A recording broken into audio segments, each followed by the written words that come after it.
Welcome back to BNC World Headquarters as we give you special coverage of Super Tuesday. And super it is. Joining us now to talk about it, FAMU College of Law Director Dr. Reginald Mitchell. He's joining us tonight from Orlando. Thank you very much, Doctor. And first question is this. We have a couple of results in with Joe Biden taking North Carolina and Virginia, Bernie Sanders in Vermont. Do you see any surprises coming?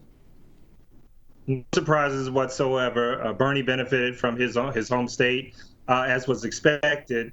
North Carolina and Virginia, southern states, went for Joe Biden. So everything is going as planned. I guess what's going to matter is how the delegates of each state are going to be dispersed, because Bernie did well enough to get some of those delegates.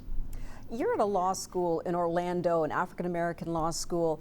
Do you get any sense of what the student body there is thinking or feeling? Do you see any preferences, or is it kind of across the board?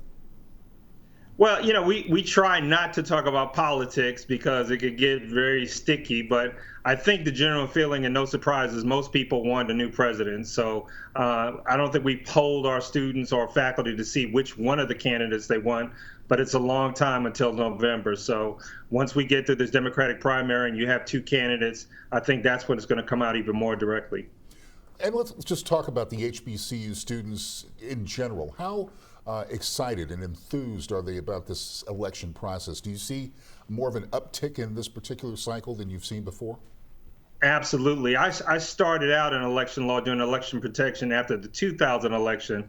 I think we've seen even greater interest in this. I think we've learned a lot of lessons from 2000, what the results are for not voting, and we learned that again in 2014. So I think there's a tremendous uptick in students themselves and getting others to participate in the electoral process. So in terms of the African-American vote, how strong do you see that as a factor in what happens after today?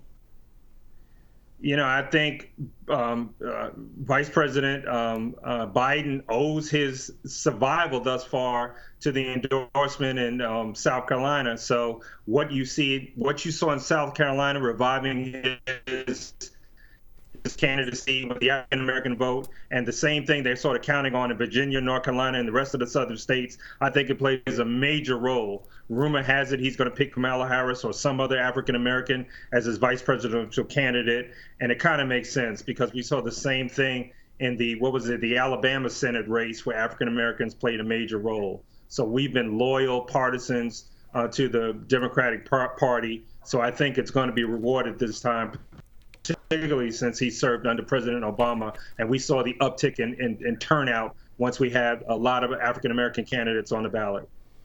All right, Dr. Reginald Mitchell, joining us from Orlando, Florida A&M School of Law, the director there. Thank you so much for your insights, and have a pleasant evening. It's going to be an exciting and long one. Thank you for having me. Great seeing you.